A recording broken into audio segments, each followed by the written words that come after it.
Hello and welcome to the Minimum Competence episode for Monday, March 4th, 2024. I'm your host for today, Andrew Leahy, a tax and technology attorney from New Jersey. On today's episode, we have SCOTUS ruling on Trump's ballot eligibility, Obamacare's HIV and cancer screenings mandate, and IRS's expanded e-file tool.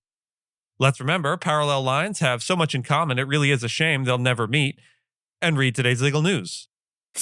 On this day in legal history, March 4th, 1909, we mark a pivotal moment for copyright law in the United States with the enactment of the Copyright Act of 1909.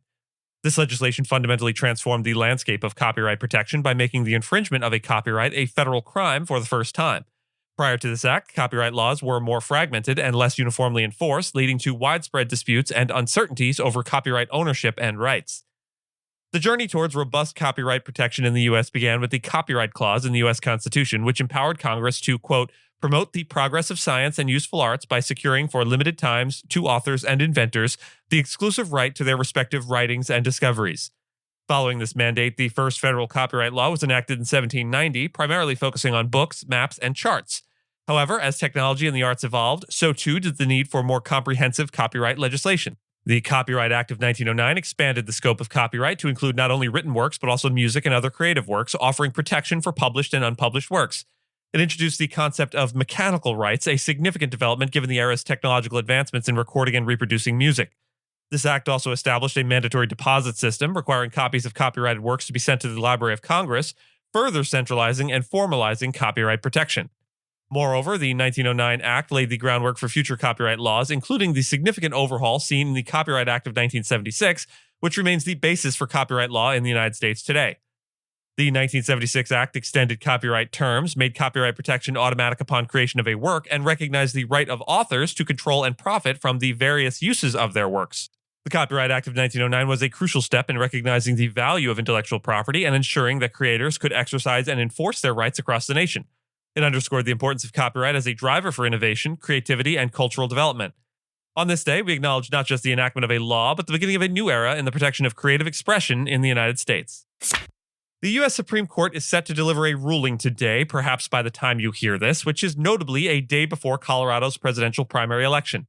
This ruling could potentially affect the ballot eligibility of former U.S. President Donald Trump, a Republican presidential candidate who was previously removed from the Colorado ballot by a lower court due to his involvement in the January 6, 2021 Capitol attack.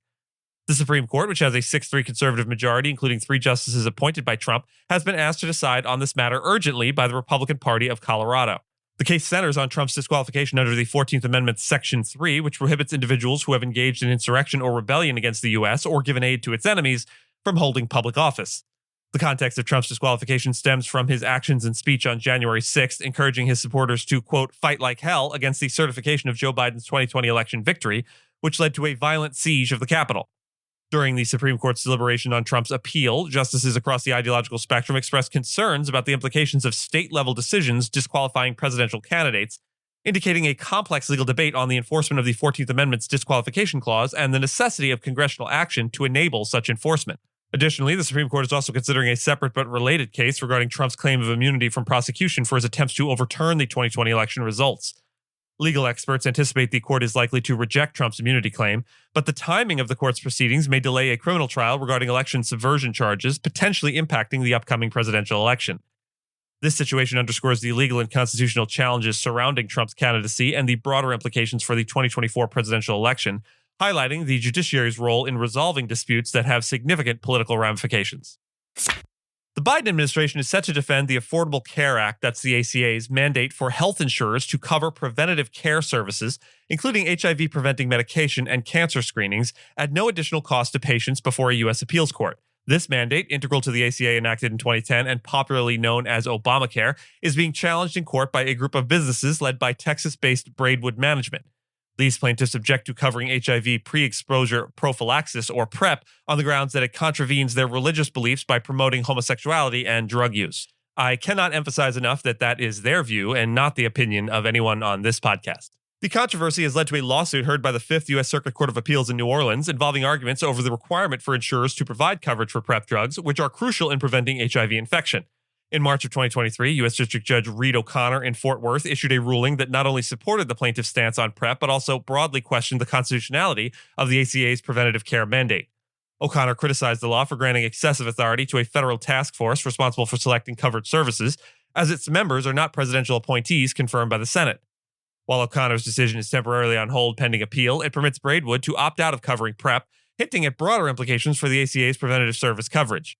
Should O'Connor's ruling be upheld, it could lead to insurers imposing copays and deductibles for a range of preventative services, although it does not affect recommendations made before the ACA's implementation, such as breast cancer screening. The appeals court panel includes judges appointed by both Republican former President Donald Trump and Democrat President Joe Biden, adding a layer of political intrigue to the proceedings. This case is the latest in a series of legal challenges to Obamacare, including a notable 2018 attempt by O'Connor to strike down the entire ACA, a ruling that was ultimately reversed by higher courts. This ongoing legal battle underscores the contentious nature of healthcare reform in the United States and the ACA's enduring legacy as a subject of legal and political debate. The IRS is set to broaden the accessibility of its pilot-free e-filing tool DirectFile to all eligible individuals in 12 states starting on March 12th, following the completion of platform testing. Beginning March 4th, the tool will become available for new users to initiate their tax returns 24/7, as indicated by a notification on the DirectFile website. This development represents a significant expansion of the service, which previously offered limited access to new users. However, the program will continue to operate with certain limitations, including a daily cap on new users, potentially closing access if the cap is exceeded, though those who have already begun their returns will retain access even on closed days. And with that, I thank you so much for listening to Minimum Competence, your daily news podcast for lawyers. If you're looking for more than Minimum Competence, links to further reading on all the topics touched on today are in the show notes. Reviews go a long way towards helping new listeners to find our show. If you have a moment and can leave a rating or review on your podcast player, we'd sure appreciate it. And if you know someone that might be interested in a story we cover, consider sending them the episode. But remember, nothing here should be construed as legal advice because it is certainly not that.